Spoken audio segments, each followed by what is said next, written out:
Hey, what's going on, guys? Gumby here. Welcome to episode 2 of Division Talk. On episode 1, we talked about the graphics and UI. I'll put a link in the description in the top right. But this week, we're talking about customization. So, customizations of your abilities, your character, and then obviously your weapons as well. So, we're going to cover weapon mods and also just the way you can view your weapon in the game. So, first off, we're going to talk about skills.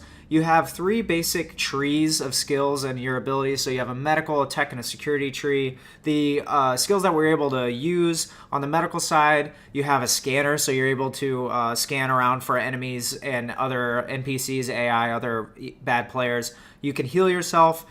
In medical, the tech, you have a pretty much a RPG. It's a grenade launcher that can attach to walls and explode to a general area. And then security, you had a ballistic shield. Along with these abilities that we're able to use for the medical side for the scanner, we also had ability mods. So each one did a different thing, whether it was hiding yourself from other scanners or doing more damage against enemies that were scanned, such like that. We weren't able to see or use any of the other abilities, and then or the other talents. So you have skills in this game. There's also talents that buff your character, whether it's their skills or how much health that you can heal if you want to stack on the medical talents, stuff like that. So we weren't able to see any of those or any of the perks inside of this beta, but all that will come with the full game, and the abilities that we're able to see were pretty fun so far.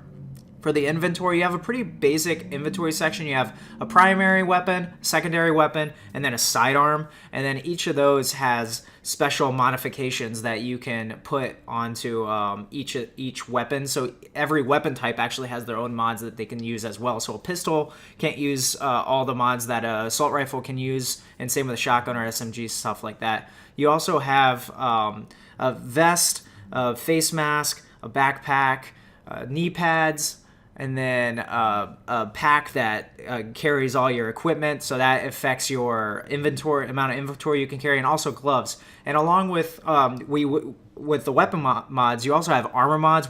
No armor mods were in the beta, so we weren't able to check those out. But I imagine that some of the mods will be like more health, more damage, or more skill power. So if you're looking at your character screen now, you have your primary DPS, your health, and your skill power, and all those are affected by the amount of DPS of the weapons that you're currently using, but as well as the armor that you have. So each armor piece has a DPS, health, or skill power little icon, and whether it's up or down, there's a metric of how much each will affect your DPS, your health, or your skill power. So that's how you can pretty much customize your character, whether you want him to be a tank or super high DPS, or your skills that you use have a lot more potency in the game. So that's really cool how you can customize your character. And here you have a list of all the grenades you can use and all the materials that you can use for crafting. There was no crafting in the game that we could see, but that will be in the final version.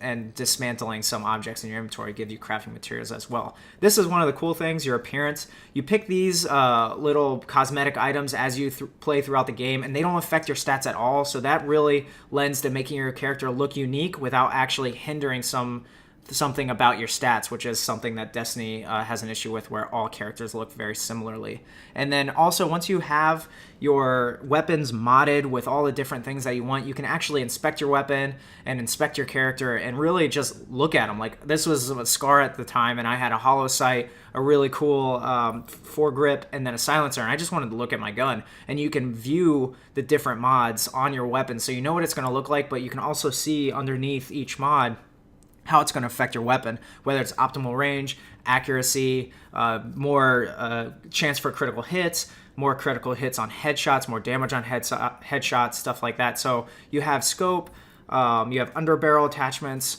silencer attachments, so barrel attachments essentially. You have magazine attachments, but you also have skin attachments. I didn't get any skins, I don't think, anywhere in the beta, but not just the mods that you can put on your weapon, but also the way your weapon looks in terms of colors or patterns or stuff like that, like a normal skin would be. And then a shotgun, you can see I don't have as many mods that I can put on this shotgun, but the mods that I do use still have that optimal range perk, which is really good for a shotgun. And then my pistol, you can see I have a magazine, an under barrel attachment, and then a barrel attachment. So each weapon has different attachments, and it's pretty interesting how they're making this game really customizable. It's something that a game like this, an RPG like this, really needs. You need to have a lot to do, a lot to collect, and a lot to make yourself unique away from your friend or any other player in the game, that will also not only just aesthetically make you look unique, which I like, but as well as you can really build your character on what type of armor and weapons that you use, whether you want to be a primary DPS person on your team, or you want to be able to take a lot of health, or you want to be that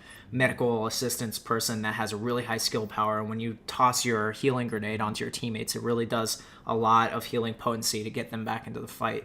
So I really like what they're showing us so far in this beta. This is episode 2, so customizations, making your character unique to yourself in an RPG really needs that, and I think that they're really putting the good foot in the right direction with the Division. So I hope this video helped, guys. Let me know in the comments what you think of the customizations that the Division offers versus games like Destiny or Dragon Age or other RPGs that you can think of that have some type of similar grinding feel to it. I'm really curious to see what your opinion is. I think Division is doing a pretty good job so far, but I hope your day is beer and Skittles, and as always, thanks for tuning in.